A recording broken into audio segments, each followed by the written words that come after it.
Now, just before we do that, we do have to import the libraries that we need to create this graph. So I would like you to go to the very top of your program. The two libraries that we're going to need to plot this graph as stats for the administrator would be to import the numpy library, which we've already studied in this tutorial. So we're going to say import numpy as np, like which means instead of writing numpy all the time, we can write np when we're doing it. So it's np, and then oops, let's just click that up. And then we go on to the next line, and we're going to import the Matplotlib library, which you already know because we're going to use that to plot the graph. So matplotlib.pyplot, and we're going to say SPLT. So these libraries, we have to install them with pip on this terminal so that they can actually work. We're going to do that when we run the program because we're going to be getting an error anyway. So let's get back. Now that we've imported these two libraries, remember those are the two we're using to create this graph. We can now come down back to where we are, and after 1 second, we're going to print for the administrator saying, here are the stats, okay? And again, definitely going to print this for me in a different color. So I'll print it in a different color saying, here are the stats. And the color I'm going to go with this time is 88, sort of like a maroon color. So I'm going to write 88 and then print that message saying, here are your stats, or these are the stats, or here are the stats for PDF versus docs downloads. Okay.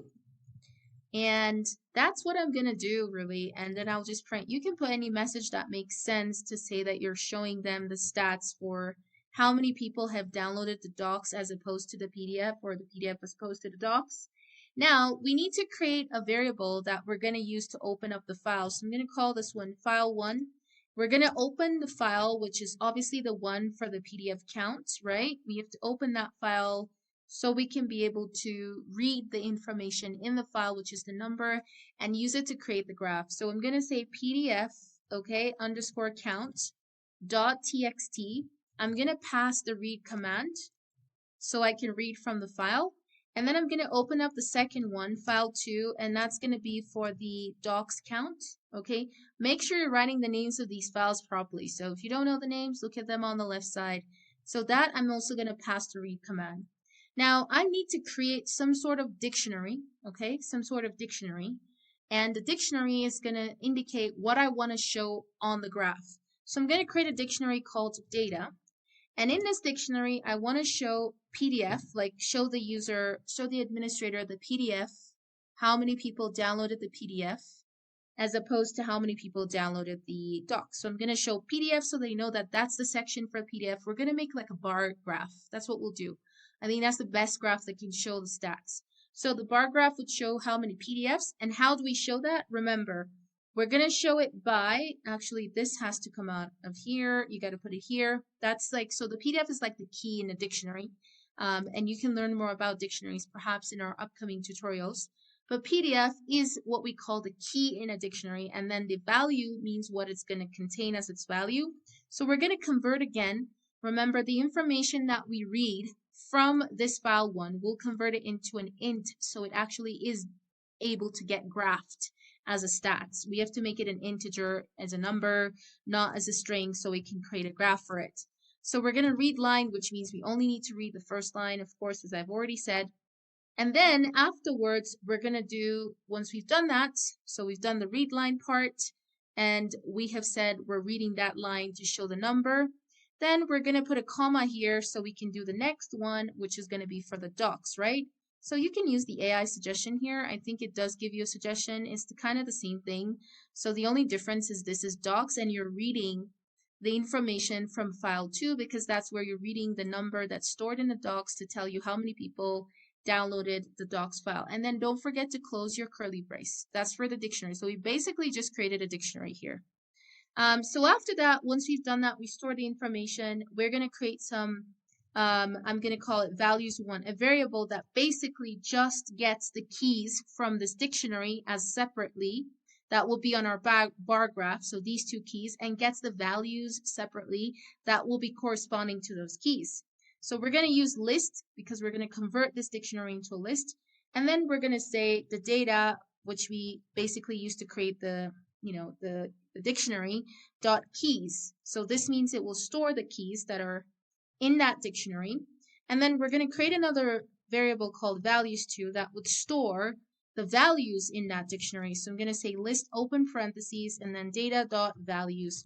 So remember, even if you haven't studied dictionaries yet in Python programming language, just remember that when you're creating a dictionary, you always have a key and then you have its corresponding value. You have a key and you have its corresponding value. So that's how it works. So we're basically extracting those information separately so we can use them to be graphed on the bar graph. Now we're coming into creating the bar graph. To create the bar graph, I'm going to create a variable called figure, or you can call it anything you want. We're going to use that PLT, which is what we're using. We're importing the Matplotlib as, remember. Instead of always putting matplotlib.pyplot, we can just use PLT instead. So we're going to say PLT.figure size. So this means we're specifying how big we want our graph to be or how wide we want it to show. And I think what I'm going to do, not too wide, I'm going to make it 5 by 5. So 5, you can say in terms of width and height. So it's just basically the width of your graph. So if you want to remember this, it's just the width of your graph. You can say specifying the size of your graph, specifying the size of your bar graph. Remember, this is a bar graph.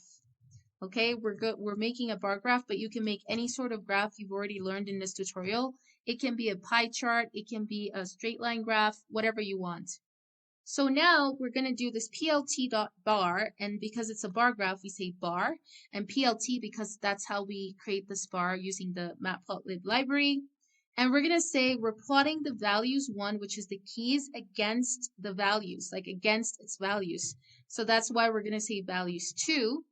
And then you can specify the color of your bar graph, like what kind of color do you want to use to show the bar graph. I've gone with the green color. You can specify any sort of color.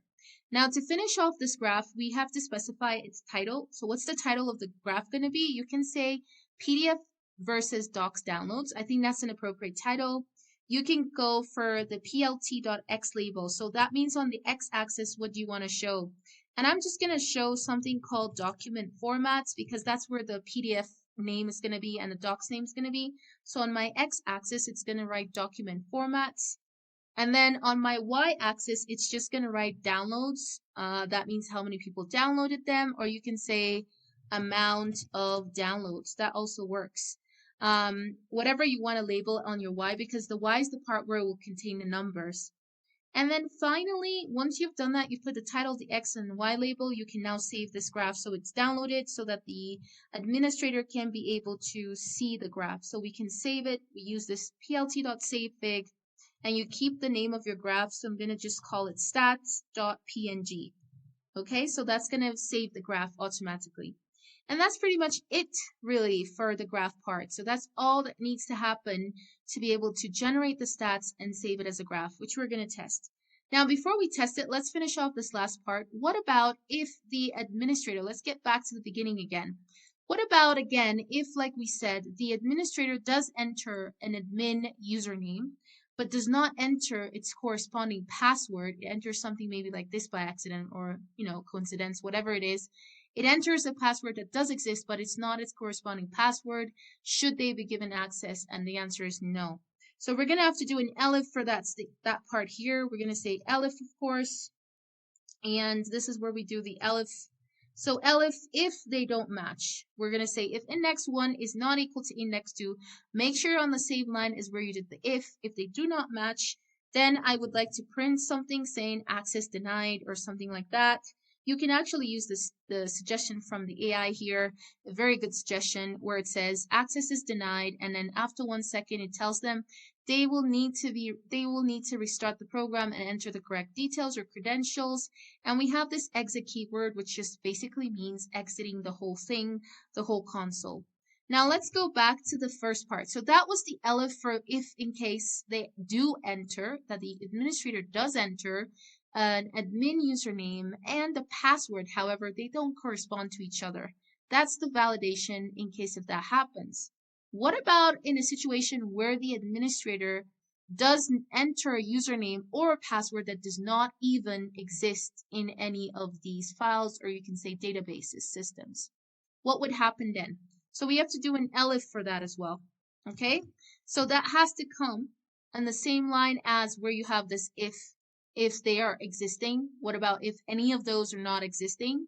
So that means on this line right here. So you're going to say elif if the username that they have entered is not in the admin list, right? Oops, I'm not going to use that suggestion yet. Admin list. And we're going to use or, okay? Or the password is not in admin list 1. And remember the difference, right? Because we have admin list as in the one that's storing all the usernames, and we have admin list 1 that is storing all the passwords. So that's what we're meaning. We're saying if they enter something that does not exist, either for the username or password, then it's pretty much the same thing again. You can use the AI suggestion here, which would also say the same thing, access is denied, and get them to restart the whole program. So this is for the validation part. Now that's it for the administrator. That's all you have to do for the administrator section to get the administrator section working. If they do enter a correct username and password, they get to log in and see the stats. But if they don't, then in either case, whether they enter something that does exist but does not correspond, it will give them that message. And if they enter something that does not exist, it will give them the same message. Now let's go and work on a third part to finish off this program. The third one is in case if they wanted to exit. So we're going to go and work on that, and then we're going to test for administrator and see if it works, and also test this third part and see if it works. That's the only thing left to do. So I'm going to go back down here, and I'm going to do an elif. All right, so you can do an elif. Just make sure you're on the right line because that's really important. It has to be on the same line where you have those options 1, options 2, options 3. So it is correct. So it's going to be elif if selection is equals to 3, which means they want to exit. So elif selection, all right, give a space, equal 3. So if they decide to exit, we're going to print a message and say, use the AI suggestion if you want. I just used that. You can also change the color. I probably will go for 94 over here. So 94. So it says, thank you for using the MarsCode Molecular Lab platform. And after 1 second, it says goodbye and it just exits the whole thing.